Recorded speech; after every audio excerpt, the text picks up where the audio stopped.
घर के कलह और निमंत्रणों के अभाव से पंडित चिंतामणि जी के चित्त में वैराग्य उत्पन्न हुआ और उन्होंने संन्यास ले लिया। तो उनके परम मित्र पंडित मोटेराम शास्त्री जी ने उपदेश दिया, मित्र, हमारा अच्छे अच्छे साधु महात्माओं से सत्संग रहा है। यह जब किसी भले मानस के द्वार पर जाते हैं तो गिड़गिड़ा कर हाथ नहीं फैलाते और झूठ मूठ आशीर्वाद नहीं देने लगते कि नारायण तुम्हारा चोला मस्त रखे, तुम सदा सुखी रहो। यह तो भिखारियों का दस्तूर है। संत लोग द्वार पर जाते ही कड़क कर हाँक लगाते हैं, जिससे घर के लोग चौंक पड़े और उत्सुक होकर द्वार की ओर दौड़े। मुझे 2-4 वाणियाँ मालूम है, जो चाहे ग्रहण कर लो। गुदड़ी बाबा कहा करते थे, मरे तो पाँचों मरे। यह ललकार सुनते ही लोग उनके पैरों पर गिर पड़ते थे। सिद्ध बाबा की हाँक बहुत उत्तम थी, खाओ पियो चैन करो, पहनो गहना, पर बाबा जी के सोटे से डरते रहना। बाबा कहा करते थे, दे तो दे, नहीं दिला दे, खिला दे पिला दे सुला दे। यह समझ लो कि तुम्हारा आदर सत्कार बहुत कुछ तुम्हारी हाँक के ऊपर है। और क्या कहूँ, भूलना मत, हम और तुम बहुत दिनों साथ रहे, सैकड़ों भोज साथ खाए। जिस न्योते में हम और तुम दोनों पहुँचते थे, लोग लाग डांट से 1-2 पत्तल और उड़ा ले जाते थे। तुम्हारे बिना अब मेरा रंग न जमेगा। ईश्वर तुम्हें सदा सुगंधित वस्तु दिखाए। चिंतामणि को इन वाणियों में एक भी पसंद न आई। बोले, मेरे लिए कोई वाणी सोचो। मोटेराम, अच्छा, यह वाणी कैसी है कि न दोगे तो हम चढ़ बैठेंगे। चिंतामणि, हाँ, यह मुझे पसंद है। तुम्हारी आज्ञा हो तो इसमें काट छाँट करूँ। मोटेराम, हाँ हाँ करो। चिंता, अच्छा तो इसे इस भांति रखो, न दोगे तो हम चढ़ बैठेंगे। मोटेराम उछलकर, नारायण जानता है यह वाणी अपने रंग में निराली है। भक्ति ने तुम्हारी बुद्धि को चमका दिया है।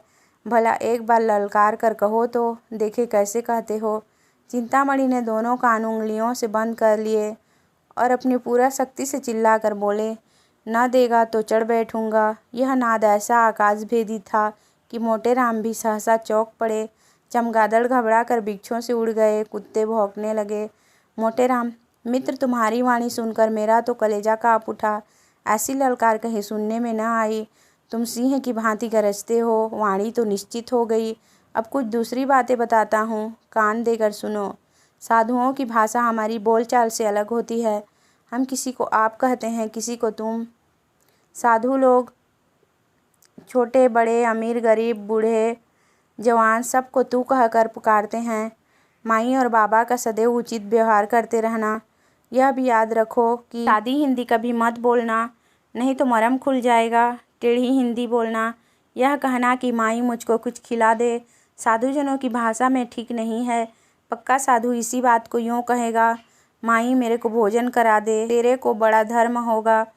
चिंता, मित्र, हम तेरे को कहाँ तक जस गावें। तेरे ने मेरा साथ बड़ा उपकार किया है। यूँ उपदेश देकर मोटेराम विदा हुए। चिंतामणि जी आगे बढ़े तो क्या देखते हैं कि एक गांजे भांग की दुकान के सामने कई जटाधारी महात्मा बैठे हुए गांजे के दम लगा रहे हैं। चिंतामणि को देखकर एक महात्मा ने अपनी जयकार सुनाई, चल चल जल्दी लेके चल, नहीं तो अभी करता हूँ बेकल। एक दूसरे साधु ने कड़क कर कहा, धम, आ पहुँचे हम, अब क्या है गम। अभी यह कड़ाका आकाश में गूंज ही रहा था कि तीसरे महात्मा ने गरज कर अपनी वाणी सुनाई, देश बंगाला, जिसको देखा न भाला, चटपट भर दे प्याला। चिंतामणि से अब न रहा गया। उन्होंने भी कड़क कर कहा, न दोगे तो चढ़ बैठूंगा। यह सुनते ही साधुजन ने चिंतामणि का सादर अभिवादन किया।